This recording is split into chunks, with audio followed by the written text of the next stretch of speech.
नई उमंग, नई आशा, नए जज्बे, नए इरादे, नए हौसले के साथ आप ही की हमसफर खास शीबा थोड़ी इमोशनल, थोड़ी म्यूजिकल आप सभी का तहे दिल से इस्तकबाल करती है आज के शो में। वेल, आपको तो पता है गई दफा आतिश कपाड़िया के साथ हमारी कई सारी बातें हुई थी और कई सारी बातों का खुलासा रह गया था। हमने आपसे कहा था कि पार्ट 2 लेकर हम जरूर हाजिर हो जाएंगे तो चलिए पार्ट 2 में हाजिर है हम आतिश कपाड़िया के साथ, मशहूर मारूफ प्रोड्यूसर, डायरेक्टर, राइटर जो बेबाक लिखते हैं। इन्हें फर्क नहीं पड़ता कोई इनके बारे में क्या सोचता है, कहाँ कहाँ कौन से कैरेक्टर को वो रियल लाइफ से उठाते हैं और अपने कागज पे उतारते हैं और जो बहुत ही बड़ा कैरेक्टर पे बन जाता है। कहीं ना कहीं आपको मालूम पड़ता ये तो मैं ही हूँ यार, ऐसा तो करता हूँ मैं लेकिन ये जाहिर नहीं होने देते हैं। वेल, मिलते हैं आज पार्ट 2 में इनसे। हमारे सामने है, रूबरू है, आप भी मिलिए इनसे। आतिश जी, पार्ट 2 में आपका स्वागत है। Thank you very much. चलिए, जो बातें रह गई है वो करते हैं। बिल्कुल। अब खिचड़ी की बात करें, वो हंसा का कैरेक्टर आपकी खुद की माँ थी, राइट? कहीं आपका चाचा, कहीं आपका भाई, कहीं आपका माँ जितनी सिंपल थी ना, अच्छे से सजना सवरना, उसको, क्योंकि वो इतने बड़े खानदान से थी और वहाँ पे वो लोग 13 भाई बहन थे और वो लास्ट 3-4 में थी, तो उनको कभी रसोई में जाने की नौबत ही नहीं आई। भाभियाँ बड़ी थी, वो करती थी, तो उन्होंने कभी सीखा ही नहीं। और फिर आई जब शादी करके, तो मेरे पिताजी के घर में, उसमें अगेन बहुत खूबसूरत किस्सा हुआ था कि my father is to spoil my mother so much कि दोपहर में जब वो आराम फरमाती थी और कुछ काम होता था, तो एक मरतबा कुछ घर में काम हो रहा था और मेरी माँ ने करवट बदली ऐसा करके, तो मेरे पिताजी ने कहा कि ये सब काम अभी बंद करो। तो मेरी दादी माँ ने कहा, एक तो तेरी बीवी आती नहीं है हेल्प करने के लिए, और वो ऐसा नहीं था कि वो आलसी थी, वो आलसी नहीं थी, उनको आता ही नहीं था, वैसी थी। वो उसको नहीं आता था। तो बोलते थे बाबा ये आएगी तो काम बढ़ाएगी, तो इससे अच्छा तो इनको ना बुलाओ, बेहतर है, फटाफट हो जाएगा काम। तो मेरी दादी ने कहा, एक तो तेरी बीवी आती नहीं, हाथ पटाती नहीं, लेकिन उसने अगर नींद में वो भी शाम को करवट बदली तो हम काम बंद कर दे। वाह भाई वाह। तो मुझे ये बहुत अच्छा लगा कि यार ऐसा भी हो सकता है, तो ऐसी भी एक कैरेक्टर हो सकती है जो कि कुछ किए बगैर थक जाती है, इसलिए वो मैं तो थक गई भाई साहब, वहां से उसका जो इजाद वो वहां से पैदा हुआ। और कुछ कैरेक्टर आगे, जैसे प्रफुल्ल जो है, हाँ। वो एक निर्माता के यहाँ मैं बैठा था, हिंदी फिल्म के निर्माता के यहाँ, और उनका मैनेजर आया और वो निर्माता ने मैनेजर से कहा कि तूने ये, मैं सुन रहा हूँ कि तूने जो है ये सारे इनविटेशन कार्ड्स बगैर एड्रेस डाले, रिसीवर्स एड्रेस नहीं डाला था, तूने पोस्ट कर दिए? तो उन्होंने कहा हाँ, भाभी जी ने कहा था कि अर्जेंट पोस्ट करना तो बिना एड्रेस के? तो बोले बिना एड्रेस के? बोले सर, अगर मैं सबके एड्रेस लिखने बैठता तो अर्जेंट कैसे पोस्ट करता? अब कैसे पहुंचेंगे? लेकिन ये पहुंचेंगे कैसे? बोलते वो मैं समझता हूँ, लेकिन या तो सबके एड्रेस लिखूं या तो अर्जेंट करूं, दोनों नहीं हो सकता। उसके लिए अर्जेंट इंपॉर्टेंट, करेक्ट, एड्रेस नहीं था इम्पोर्टेंट, और उसको पता था कि उसने गूफ अप किया है, लेकिन उसने कहा, एक्सेप्टेंस नहीं था। सो वहां से मुझे एक आइडिया आया कि अगर इंसान का अपना एक ऑल्टरनेट तर्क, ऑल्टरनेट लॉजिक हो, तो अगर मेरी सोच कॉन्फर्मिस्ट, रेगुलर सोच से थोड़ी टेढ़ी हो, तो मैंने फिर उसमें से प्रफुल्ल को क्रिएट किया कि ये अलग से सोचता है, इसकी सोच, जैसे अगर वो यहाँ होते तो आपसे पूछते, अच्छा आप इंटरव्यू ले रही है, तो ऑब्वियसली आप बोलेंगे कि अरे सामने बैठी हूँ, आपसे सवाल कर रही हूँ, बातें कर रही हूँ, तो अब मैं इंटरव्यू ले रही। ऐसा जरूरी नहीं है, हो सकता है हम लोग ट्रेन में बैठे और आप मेरे साथ बात कर रही हो। तो ऑल्टरनेट लॉजिक से एक पूरा कैरेक्टर खड़ा किया उस आदमी को देख करके। वैसे धीरे धीरे जो जिंदगी अच्छा, का जो भी कैरेक्टर्स आपने अपनी सीरियल्स या आपने फिल्मों में, सीरीज में डाल दिए, क्या वो सारी सीरियल्स बैठकर आपके घर वालों ने भी देखे तो उनको पता चला, अरे ये तो आपकी माँ ने कहा ये तो मैं हूँ, या आपकी आंटी ने कहा ये तो मैं हूँ सारा भाई, क्योंकि मैं हमेशा डाउन मार्केट वगैरह की बातें करती हूँ। एक वन लाइनर्स आपने हमेशा दिए हैं। नहीं, वन लाइनर्स ना वो सब ओरिजिनल डाले, हाँ। मैंने उनका क्या बोलते हैं कैरेक्टरिस्टिक लिया, उसको अपने अल्फाज दिए, अपने वर्ड्स दिए, ताकि पता ना, अभी तक किसी को पता नहीं चला। अच्छा, कभी घर वालों ने अभी तक नहीं? मेरी माँ तो चल बसी, उससे पहले ही शी पास्ड अवे, तो she did not see khichdi, it was made after Sarabhai versus Sarabhai, she died very young. आपकी आंटी ने देखा, उन्होंने कहा कि उनको बहुत अच्छा लगा, उनकी फेवरेट सीरियल थी, तो उनको तो खुद का कैरेक्टर ही सामने आया ना। उनको क्या लगा कि ये बहुत करेक्ट है माया सारा भाई, लेकिन उनको ये नहीं समझ में आया कि ये मेरे पे से थोड़ा सा जो है इंस्पायर्ड है। जी जी, बट वो बखूबी उन पे से, बिकॉज वो इतनी परफेक्ट थी, हाँ। वो इतनी परफेक्ट थी कि हाँ, मैं भी ऐसे डरता था कि यार थोड़ा शिस्त में रहो, थोड़ा टाइम की पक्की, हर चीज़ में वो करेक्ट, और उनका एक डिसिप्लिन होता है। तो मैंने देखा कि यार ये परफेक्ट और ग्रेट कुक, मतलब क्या है ना, सारा भाई के पीछे भी एक उसकी वो बनाने के पीछे भी एक बहुत इम्पोर्टेंट मेरा गुस्सा था कि हम ना बहुत स्टीरियोटिपिकल है हमारी सोच में। हम ये अक्सर ये दिखाते हैं, और मुझे बहुत गुस्सा है इस बात से कि जो स्लीवलेस पहनती है ना वो बुरी औरत होती है। हम टेलीविजन ने और फिल्मों में आप देखना, पहले I will not name the films, लेकिन जो बहू बीवी जो होती है ना, जो अच्छी होती है, जो डोरमैट होती है, और जो चाहे पति कितना भी कमीना क्यों ना हो, वो सहती है, बर्दाश्त करती है। हाँ, और वो अच्छी है। वो स्लीव वाली साड़ी पहनती, स्लीव वाला ब्लाउज और साड़ी पहनती है कॉटन की। लेकिन जो क्रेप वाली साड़ी जो पहनती है ना और स्लीवलेस पहनती है ना, वो वैम्प होती है, और वो हिंदी जो है ऐसे एक्सेंट में बोलती है। तो मैंने कहा अच्छा, मतलब एंग्लिसाइज्ड होना, अमीर होना, सोफिस्टिकेटेड होना, ये मतलब वैम्प, ऐसा क्यों, ये ग्रामर क्यों है? और सती एकदम अपनी अच्छी तरह से जो है, हम जिसको बोलते हैं कि wife material, I can't stand these kind of words. Sati Savitri का जो एक कैरेक्टर बनाया है, हाँ, हाँ, एक रूप उसे दिया गया है। हाँ, हाँ, तो वैसा क्यों वो हीरोइन और ये वैम्प, ऐसा क्यों? ये तो गलत है ना। मतलब आप इतने ऑब्जर्वेंट थे कि आपके सवाल जहन में बार बार आपको ये कहते थे कि भाई इससे निकलना है और लोगों की मानसिकता को आपको बदलना है, उनका नजरिया बदलना है। अमीर औरतें होती हैं उनको कभी रसोई में खाना बनाना नहीं आता, वो नौकरों से सब करवाती है। ये गलत है, ऐसा नहीं है। साउथ बॉम्बे में मतलब इतनी बढ़िया हाउसवाइफ्स है, होम मेकर्स है, और वो इतनी उम्दा कुक्स है कि आपको लगेगा कि यार ये तो मतलब टोटली गलत बोल रहे हैं। मतलब ये सारा सिनेरियो जो है आपको चेंज करना था। और क्या मिडिल क्लास की जो लड़की होती है वो अच्छे वैल्यूज वाली होती है और उसको घर अच्छा से रखना आता है, ऐसा भी कोई रूल नहीं है। करे जो मानसिकता सालों से चलती आई है, वो नजरिया आप चेंज करना चाहते हैं। इसलिए सारा में आपको उल्टा है। माया जो इस तरह से घर रखती है, माया ने अपने बच्चों को पढ़ाया लिखाया, और भले रोसेश भी एक आइटम, क्योंकि कॉमेडी के लिए वो तो सब जरूरी होता है।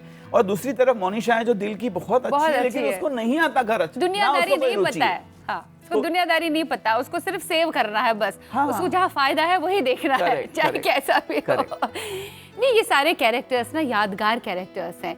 आपने जो इतिहास बदल दिया टेलीविजन इंडस्ट्री का और वो कॉमेडी का, वो अपने आप में बाकमाल है और इतना खूबसूरत है, तभी लोग बार बार देखना चाहते हैं। सो बार बार चाहते हैं कि और आए, और सीरीज आए, अब फिर से दोबारा आए सारे कैरेक्टर्स। वो कोशिशें भी आपने की, सब जगह वो सफल हो रही है वो कोशिशें।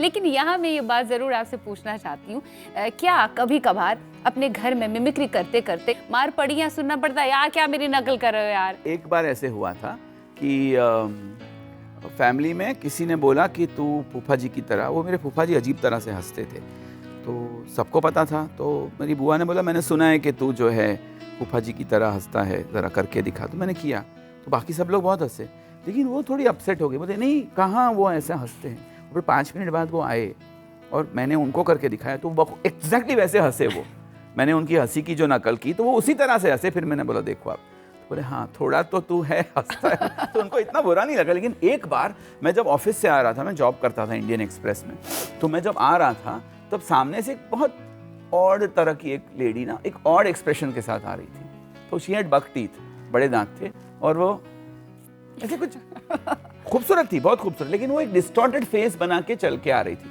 और मैं अपनी धुन में जा रहा था घर की ओर, वो चर्च गेट में से चल के इंडियन एक्सप्रेस ऑफिस से, नरीमन पॉइंट से, और मैंने उनको देखा और फिर मैंने वो एक्सप्रेशन इम्बाइब करने के लिए वो आ गया अपने आप मेरे मुंह पे। क्योंकि बेसिकली आप एक्टर ही है ना, वो शुरुआत से आपने एक्टिंग की तरफ और नकल करना बहुत अच्छा लगता था मुझे। तो वो मुझे पता नहीं था, मुझे लगा मैं दिमाग में ये रजिस्टर कर रहा हूँ, लेकिन मेरी शक्ल पे आ गया। तो ऐसे मैंने एग्जैक्टली ऐसी शक्ल बनाई, तो उसके शौहर ने देख लिया और उसने समझ लिया, उसको समझ में आ गया कि ये तो मेरी नकल कर रहा है। और उसने जो टर्न करके देखा, मैं भागा वहां से, वरना मैं पिटता, मैं 100% पिटता। मुझे अभी भी याद है। लोग पकड़ लेते हैं कभी कभी कि यार ये कर रहा है, बट वो पिटे नहीं हो आप? नहीं पिटे, अभी तक तो नहीं पिटे। लकी रहे आप। नकल उड़ाना, मजाक उड़ाना नहीं होता। हाँ। नकल करना मतलब मैं कुछ एक कैरेक्टरिस्टिक अपने दिमाग में डाल रहा हूँ ताकि कोई ये किरदार जब मैं बनाऊंगा आगे चल तो के उसको आप पेश कर सकें। हाँ। लेकिन कहीं ना कहीं मैं ये कह सकती हूँ कि आप इतने खोए हुए हैं राइटिंग में, आप इतने ऑब्जर्वेंट है, कायनात की हर एक चीज को आप ऑब्जर्व करते हैं, चाहे वो ह्यूमन बीइंग है या एनिमल्स भी हो सकते हैं। कभी आपको महसूस होता है कि आपका जो कैरेक्टर है वो कहीं ना कहीं आपने कहीं में डालने की कोशिश की, या जो आपकी वो शुरुआत की फ्रस्ट्रेशन है, पहले बहुत अमीर थे, उसके बाद फिर गरीब हो गए, उसके बाद फिर आपने नई शुरुआत की, मतलब ये जदोजहद जिंदगी की जो आपने पार की है, अलग अलग पहलू देखे हैं, निराशा देखी है, कभी उम्मीद देखी है, कभी अपने आप से लड़ाई देखी है, जज्बात का उथल पुथल देखा है, कहीं ना कहीं इसको आपने क्या कोई रूप दिया है, रंग रूप में किसी कैरेक्टर की शक्ल में जो शायद आने वाला है या आया है? हाँ, नहीं, आने वाला है। एक स्क्रिप्ट तैयार की है, स्टोरी और बेसिक स्क्रीन प्ले तैयार किया है, जिसमें मैंने अपनी ज़िंदगी से बहुत सारे पहलुओं को निकाल करके एक किरदार क्रिएट किया है, which is based on me. Obviously somebody else will play it because I would play it very badly. I would just be playing myself and that's not fun. लेकिन एक और बात कि मुझे ना मेरे प्रांत से, मेरे वतन से बहुत मोहब्बत है और मेरी रूट्स से बहुत प्यार करता हूँ मैं। तो लाइक आई से कि मैं गुजराती हूँ लेकिन मैं मुंबई में पला बड़ा हूँ, तो मैं महाराष्ट्र हूँ, मैं मराठी बहुत अच्छी बोल लेता हूँ। मुझे बहुत अच्छा भी लगता है किसी के साथ मराठी में बात करना, क्योंकि ये मैं महाराष्ट्र में पैदा हुआ जैसा देश वैसा भेष। हाँ, और वो मैं मानता हूँ। लेकिन जब मैं सौराष्ट्र जाता हूँ, जब काठियावाड़ जाता हूँ, तो पता नहीं क्या होता है मुझे अंदर से कुछ, और वहाँ की एक बहुत मीठी बोली है, गुजराती का एक डायलेक्ट है, तो वो मुझे बहुत अच्छा लगता है। तो हमारे घर में उसी तरह का बोलते थे, उसी तरह की गुजराती बोलते थे। वो मैंने एक बार जो है एक प्ले में उसको इम्बाइब की थी कि एक राजकोट से आया हुआ अगर बंदा है, तो मैं तो राणावाव करके एक छोटे से गांव से हूँ, पोरबंदर से कुछ 15 मिनट की दूरी पर है वो, लेकिन राजकोट से अगर कोई मुंबई में आता है तो उनका है ना बोलना ऐसा, थोड़ा ऐसा होता है। वो बहुत मीठी तरह से हिंदी बोलते, हिंदी गलत नहीं बोलते, लेकिन थोड़ा डिफरेंट। उसका टोन जो होता है ना, तो जैसे मेरी क्लास में मैं जब स्कूल में था ना, तो एक लड़की राजकोट से आई थी, उसका नाम प्रवीणा था शायद। तो उसने वो ये कहना चाहती थी कि Aatish have you brought your grammar book, लेकिन वो बोली ऐसे, Aatish have you brought your grammar book, जैसे लगा आपको झाड़ रही है। हाँ, लेकिन वो ऐसे ही बोलते हैं, गुस्सेला टोन। मैंने कहा यार ये इतना खूबसूरत टोन है, ये मेरे वतन का टोन है, तो मैंने एक किरदार में वो टोन इम्बाइब किया। हाँ, तो उस तरह से कुछ अपनी निजी जिंदगी के कुछ पहलू हैं। आतिश जी, मुझे लगता है अब लेना पड़ेगा ब्रेक। मेरा एक किरदार है हाँ। जिग्नेश नाम का, जो खिचड़ी में था, वो ऐसे बोलता है, मुझे लगता है कि हमें ब्रेक लेना ही चाहिए। तो आपके किरदार को जहन में रखकर हम उसी किरदार में घुसकर लेते हैं छोटा सा ब्रेक।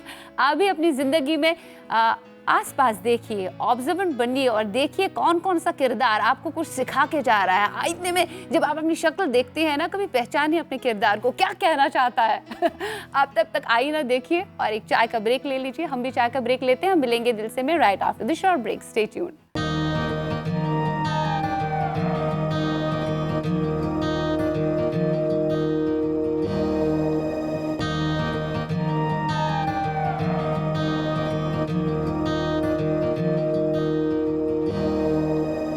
के पार अब सभी का तहे दिल से इस्तकबाल है। आप ही के चेहरे प्रोग्राम दिल से लाइव में होता है। इसमें दिल से दिल का राब्ता, कई बातों का खुलासा, और हर सैटरडे कोई ना कोई शख्सियत इस प्रोग्राम में शामिल होती है, अपनी जिंदगी के बारे में बयानी करते हैं और जो संघर्ष उन्होंने देखे हैं, जिस जदोजहद के मराहिल से पार करके आगे बढ़े हैं और कामयाबी उन्होंने पाई है, उसके बारे में भी ये बयानी करते हैं और आपके अंदर हौसला उमंग जगाती हैं। और आज आपके अंदर हौसला, इंस्पिरेशन, उमंग जगाने के लिए हमारे साथ हैं ननदन आतिश कपाड़िया, बेहतरीन प्रोड्यूसर, राइटर, डायरेक्टर और न जाने क्या क्या। ब्रेक के पार आपका स्वागत है। Thank you. अब हम बात करेंगे ऑब्जर्वेंट कितने रहे हैं आप, राइट फ्रॉम द बिगिनिंग। अपने घर के कैरेक्टर से ही आप इंस्पायर थे, उसके बाद जो अपने दोस्तों को देखते थे, उनके हाव भाव, उनके एक्सप्रेशंस, ऐसे लगता था कि आप एक बंदे के मन तक पहुंच रहे हैं, उसके जहन को पढ़ रहे हैं। कुछ ऐसी शक्ति ऊपर वाले ने आपको दी है कि आपके जहन और मन को पढ़ रहे हैं आप। कुदरत का एक निज़ाम है, किसी को किसी मकसद के लिए चुनता है और आपको इसी मकसद के लिए चुना था। रही अब दूसरी बात, फैमिली मैन है आप, वक्त में भी आपने दिखाया, वक्त में भी पता चला एक बाप कितना स्ट्रिक्ट हो सकता है, लेकिन वो स्ट्रिक्टनेस क्यों वो करता है, वो अपने बेटे को सुधारने के लिए, उसे दुनियादारी सिखाने के लिए वो करता है, जबकि अंदर बेचारा मर रहा है। हाँ। क्या वो फादर कहीं ना कहीं आपने देखा था या घर में ही कोई था? वक्त तो मैं ये बताता हूँ कि वो जो प्ले था हमारा आवजो वाला फरी मणिशु, उसमें क्या हुआ था, दीपेश शाह करके एक बहुत उम्दा राइटर डायरेक्टर है, उन्होंने गुजराती पिक्चर बनाई चल मन जीतवा जाइए, अभी उसका दूसरा पार्ट बन रहा है, बहुत खूबसूरत फिल्म। उनको हमने बोला था कि एक फादर सन पे कुछ तू बना, तो वो लिखे जा रहे थे, वो बना रहे थे। फिर एक पॉइंट पे मैंने कहा देख अगर तू नहीं लिखेगा तो मैं हाथ में उठा लूँगा पेन। तो उसने कहा कि हाँ तू करना। मैंने कहा देख मैं लास्ट वार्निंग दे रहा हूँ, तो बहुत टाइम तूने वेस्ट किया। तो उसने कहा कि अच्छा तू सोचना कुछ तू। तो हम लोग गए, मैं और जेडी, हम लोग कोई और प्ले लेकर के, आइडिया लेकर के गए थे, डिवोर्स पे बेस्ड था वो प्ले। हम लोग गए खंडाला और मैंने वहाँ पे सडनली हम लोग एक रेस्टोरेंट में बैठे थे और मैंने जेडी को बोला ये सब छोड़ना, हम वो वाली बात फादर सन पे जो हमको प्ले बनाना है ना वो बनाते हैं। और फिर सडनली मुझे ख्याल आया कि व्हाट इफ एक पिता है, उसके पास बहुत कम वक्त है और उसका बेटा उसी ने बिगाड़ा है, तो कम वक्त में, मतलब ज्यादा वक्त में बिगाड़ा, कम वक्त में सुधारना है। वहां से ये कहानी बनी, शुरू हुई। और जब हमने देवेन को ये सुनाई तो देवेन ने बोला ये क्या बात है, ये क्या? मैंने कहा देखो एक छोटी सी बात है, लेकिन हम इसके रिश्ते को ही प्ले बनाते हैं, बाकी सब भूल जाते हैं। तो एक रिश्ते पे आधारित जो है पूरा प्ले बना। और जब बना, और मैं बयान नहीं कर सकता देवेन और जेडी ने जिस तरह की परफॉर्मेंस दी उस प्ले में, वो इतना लोगों को पसंद आया। और उसमें एक बहुत अजीब बात होती थी शिवाजी, कि उसमें ऑडियंस में मर्द रोते थे प्ले में, तो औरतें जो है, बिकॉज काफी मर्द जो है रुमाल नहीं रखते, तो औरतें जो है अपनी रुमाल देती थी और वो आकर के हमको बोलते थे। एक जर्नलिस्ट ने हमसे कहा था कि मैं दूसरे लोग जब नाटक देखकर रोते थे तो उन पे हंसता था, तुमने ना मुझे हिपोक्रेट साबित किया आज, बिकॉज मैं इतना रोया हूँ। और वो इसी बात को लेकर रोते थे कि a dying man wanting to make his son succeed, इतनी सी बात है, और उस पे हम 2.5 घंटे का प्ले बना रहे हैं और कोई इधर से उधर हिलता नहीं था और इतना हंसते थे और इतना रोते थे। तो वो रिश्ता जो है वो पता नहीं कैसे तब सूझा आज। And I was not a father then. संक्षेप में आप आंसर दीजिएगा मुझे कि आंखें, अमिताभ बच्चन वापस उस फिल्म में थे, तो उसमें भी आपका स्क्रीन प्ले था। सो वो आज तक की बहुत बेहतरीन मिस्ट्रीज में से शुमार होती है। वो क्या उसमें उस बैंकर का किरदार कहीं ना कहीं आपके जहन में था कि ट्विस्ट एंड टर्न्स जो बहुत कम दिखाई देता है इंडियन सिनेमा में, और ये अगर हम आजकल देखते हैं तो साउथ फिल्मों में ज़्यादा देखने को मिलता है कि ट्विस्ट एंड टर्न्स है, और वहीं से फिर अब रीमेक्स बन रहे हैं उन फिल्मों के यहाँ। उसकी क्या कहानी है, थोड़ा संक्षेप में बताइए। एकदम, मैं 4 लाइन में बताऊंगा। हाँ। हम भाईदास ऑडिटोरियम के बाहर खड़े थे, शोभना देसाई जी और विपुल शाह ने कहा कि यार एक प्ले बनाते हैं, तू लिखेगा? मैंने कहा हाँ बिल्कुल लिखूंगा, मैं तो कब से तड़प रहा हूँ लिखने के लिए। मुझे और 1-2 ऑफर आ चुकी थी, तो मैंने उनको भी बोला था कि हाँ सोचते हैं। उतने में किरण भट्ट करके एक गुजराती स्टेज के एक डायरेक्टर है, एक्टर भी है, उन्होंने एक 1 लाइन बोली कि what if 3 blind man rob a bank, इतना बोला हूँ। और मैं मतलब इमोडेस्टली ये कह रहा हूँ कि उधर 2 घंटे में it just happened, I started rattling of the play. मैं ऐसे ही अपने आप जो है पता नहीं कहाँ से आया, वो स्रोत कहाँ से था वो मुझे कुछ नहीं मालूम है। वहाँ सीढ़ियों पे बैठ करके मैं बोलता गया और सब लोग इतने खुश हुए, बोले तू शुरू हो जा, लिखना शुरू कर दे तू। और फिर मैंने, और वो किसी पे आधारित अच्छा बेस नहीं था, बट रियल लाइफ कैरेक्टर कोई नहीं था उसमें। देखो कितनी अजीब सी बात है। अमेजिंग फिल्म और कल्ट फिल्म है।